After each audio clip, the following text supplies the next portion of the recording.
My name is Calvin from the Defund the BBC campaign. I'm joined today by Rupert Lowe, former MEP for the West Midlands area, which is very close to my neck of the woods, in the Brexit Party. Rupert, thank you very much for joining us. Pleasure. You've described the BBC in the past as a stinging nettle that needs to be pulled out by the roots. Could you let us know what your core gripes are with the BBC? Well, I thought it was rather a good analogy because with the stinging nettle, unless you pull it out by the roots, it has a nasty habit of coming back at you again and again. And I think with the BBC, I mean, originally I think it was probably set up and founded on the basis of, you know, some sort of sensible news, unbiased news delivery to the British people. And it did serve a purpose for quite a long time. But I think it's now become a very unpleasant monopoly. As we know, monopolies that are allowed to run amok do run amok, and although this isn't necessarily a financial monopoly, although we're all forced to pay a license fee, which you could argue is a monopolistic financial arrangement, I think they've got a monopoly on the way in which a lot of our media is presented and a lot of the intellectual ideas that get spread amongst the whole of our society, more particularly amongst I guess some of the people who wouldn't necessarily understand the difference between true images and computer-generated images, if you put it that way. So my view is very straightforward. I think a lot of you guys who are much younger and girls who are much younger than I am don't actually watch the BBC very much and don't need it as a source of your information and news or indeed political debate. Yeah. I've said in the past that I think the BBC, it exemplified how badly they'd got it wrong over Brexit when the liberal sort of Remain establishment were effectively using every sort of trick in the book to try and con people into thinking that the British people would vote to Remain.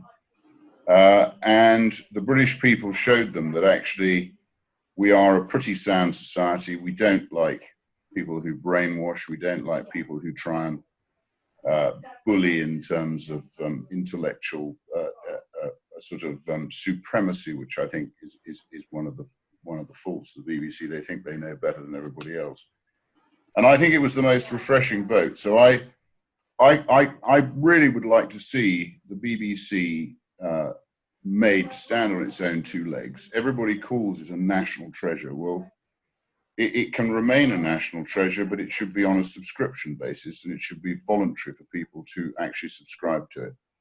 And I think it's doing a lot of damage now to our society. The people who run the BBC don't reflect the views of the majority of the British people. And I think they drip poison into the veins of our society every day, when in reality what our society needs is people to pull it together, not pull it apart. And I think whether it's envy, well, it's actually the 7 deadly sins. They use the 7 deadly sins to try and create division and jealousy. And they actually try and create a society which isn't at peace with itself, where actually, amazingly, the sound British people remain at peace with themselves, particularly up in the north of the country, I think, and up the spine of the country where I stood as an MEP, as you said.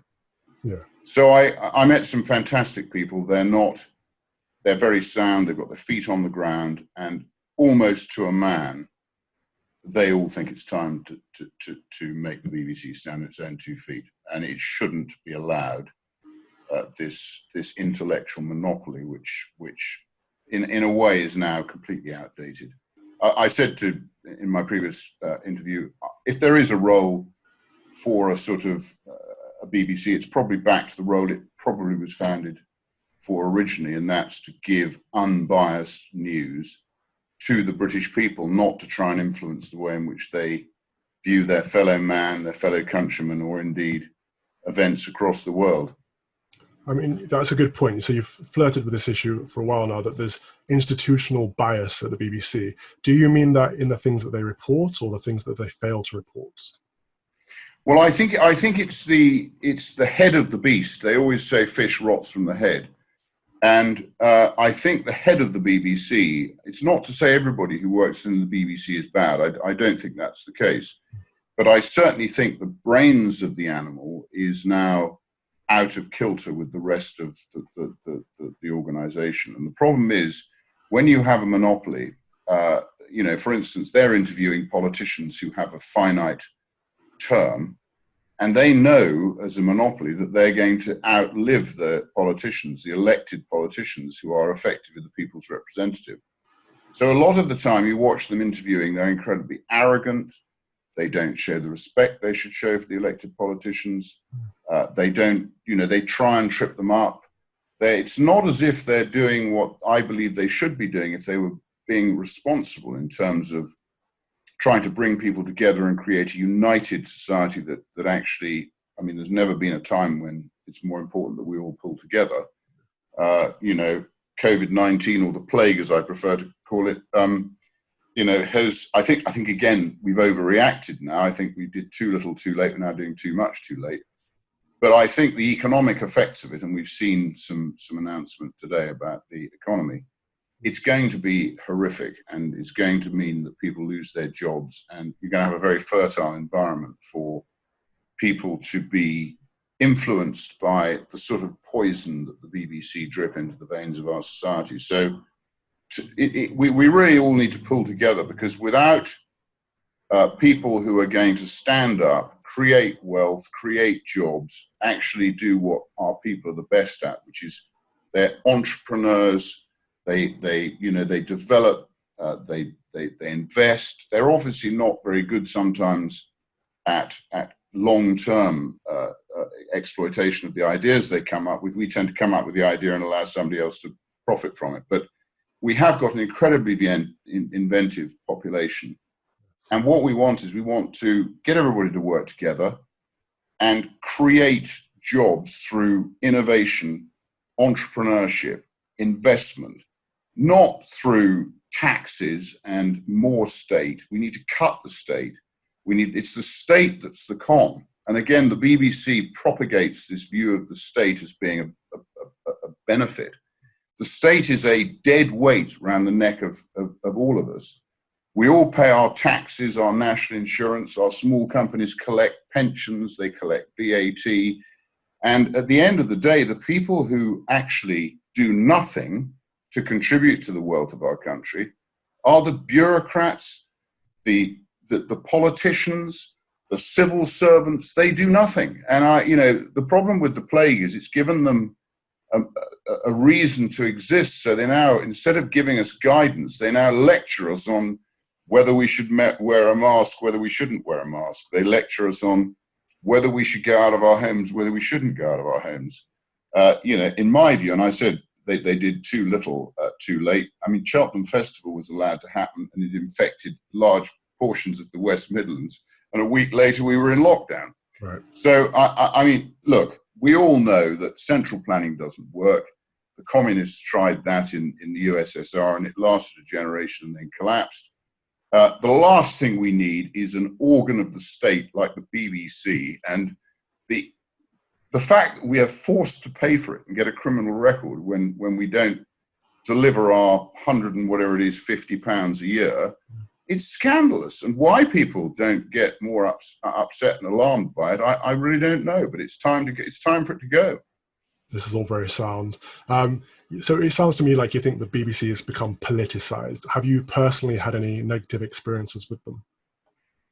Well, only as when I was in the West Midlands, I can tell you they are biased. There's no question about that. And when I went to do interviews, you'd very often get a member of staff would quietly creep up and say, I can't say this publicly, but I actually totally agree with what you're doing, standing for the Brexit Party, standing for a representative parliament, which is elected to represent the interests of the British people. But I wouldn't dare say that, because if I said that, I'd be sacked. So, that happened on more than one occasion. Right. And I think that exemplifies the intellectual arrogance that now exists in large parts of the BBC. As I said, that doesn't mean to say everybody in the BBC is bad. They're not. But as fish rots from the head, and I think the decision-making part of the BBC is deeply flawed. And the announcement recently that they're going to spend 100 million on I think they call, what did they call it? Diversity and inclusion. Diversity and inclusion. And yet they're going to be charging the over 75s for their TV license. I mean, again, to me, that is just bad decision making. And people don't seem to question it. I think they're even putting debt collectors on some of these over 75-year-olds who aren't paying the TV license. Well, indeed, they spend another 100 million chasing people that haven't paid the TV license. So there's a lot to be trimmed there, isn't there? A lot of fat to be trimmed. Huge amounts of fat. So do you think the license fee can survive? Well, it will only survive if the organs of power within the UK decide that the BBC can be used to their benefit. And at the moment, I think, whilst probably there are people who intellectually agree with what I'm saying and what you're saying, whether or not they'll have the guts to actually do what needs to be done, particularly when I think the civil service is again another faceless sort of group of civil servants who are paid by you and I. The secret's in the name, civil servant. Indeed. Well, I don't think many of them are these days very civil, and certainly servant is not a name that they would like to have applied to themselves. So they are very much partial to a sort of a nanny knows best BBC that they can use to effectively skew the odds in the favor of, saying we need the state, we need the welfare state, we need these wonderful people to tell us how to live our lives. Well, I don't agree with that. I don't want anybody telling me how to live my life. What I want is a country that's based on enterprise, that's based on fairness, that's based on, merit, ultimately. And merit does not mix well with monopoly. The two just don't fit together. Okay, so during the last election, Boris appeared to promise decriminalisation of the licence fee. And obviously you were with the Brexit Party, as was I, whose mission was to get rid of it entirely. Do you think Boris is going to kind of commit to this and deliver? Well, I don't know. We haven't seen what Boris is going to do on Brexit yet. And there's, I think the Brexit Party did allude to the fact that the withdrawal agreement and the political declaration weren't fit for purpose at the time. But by that stage, I think everybody had, they had Brexit fatigue, and they weren't really interested in the small print. They just wanted to think that something was going to be done. But, the situation with regard to Northern Ireland is now more complex and more difficult. It's a circle that's going to be impossible to square. So I think with Boris, he's obviously had COVID-19. He's obviously now got a young child. I think his heart is in. He believes in libertarianism. He to that extent, I think you and I probably share that with him. Is Boris a man who's ever run a business or had to actually get into the nitty-gritty? Answer: definitely not. Does he really fully appreciate the headwinds that a lot of our people within society have to suffer in order to live every day? Because the frictional sort of costs of the state are so big that it's a headwind we all have to fight against. So I think Boris is what I call an airy-fairy libertarian. I applaud him for that. Will he actually have the backbone to do what needs to be done with regard? It's not just the BBC. I mean, I've got other things that if I was in power, I would immediately change.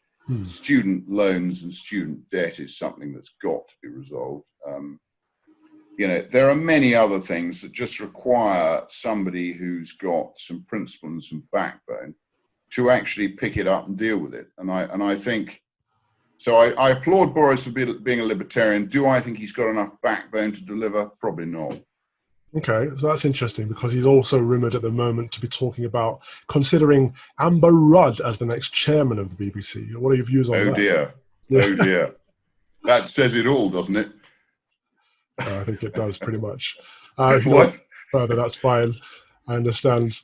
Well, do we suspect Dominic Cummings' plans for the BBC to privatise it? Are they going to be scrapped now? Because he's talked about. Look, I don't know. I'm not party to the inner workings of the Tory party. I was keen to see sense prevail, and I did try and play my small part in ensuring that we didn't end up basically with a Corbyn government, not least but with us helping facilitate conversations. But also, I stood down in Dudley North where I was standing against Marco Longhi. I could have split the vote and I could have allowed a momentum-supporting Labour candidate in. So I took the view that that was not a sensible thing to do. I have to say, though, I'm slightly disappointed by the follow-through since the election. I mean, with an 80-seat majority and almost unlimited power, now is the time for the Conservative Party to be actually doing things that in 4 or 5 years' time are actually going to be showing in the polls as having made a difference and improved people's lives. You've actually got the ability to properly change things without, again, all the background noise and all of the irrelevant people who've got a view. These are things that need to be done that are so important. And it could be done with the majority Boris had. An 80-seat majority is an unassailable majority. And if he really, a bit like Margaret Thatcher, changed the way in which Britain was run in the late 70s and early 80s, she was fortunate in that I think she probably would have lost the election after the Falklands War in 83. But the Falklands War gave her such a boost that it then gave us, again, 10 years of Maggie, which did some amazing things for Britain. But again, she was skeptical of the BBC. She was always fighting this sort of paternalist, socialist sort of umbrella, which seems to follow the BBC around. So I just want, a free country, which we always were. Ultimately, the individual must be allowed to trump the state. And, you only have to look as far as the American Constitution and the founding fathers of that great country, which sadly the Constitution they wrote was undermined by Roosevelt with the New Deal. But ultimately, that's an embodiment of the way in which a free country should operate. Sadly, they've gone slightly off the rails with too much federal government. But even so, relative to us, their private sector GDP is far more healthy compared to state GDP than ours is. And who knows what it's going to be after COVID-19. The plague is making the state ever more important, funded by the creation of digital currency deposits and the purchase of your own bonds to fund your deficit, which sort of thing third world dictators used to do shortly before their currency descended into chaos. But we seem to think we have the right to get away with it. Bizarre.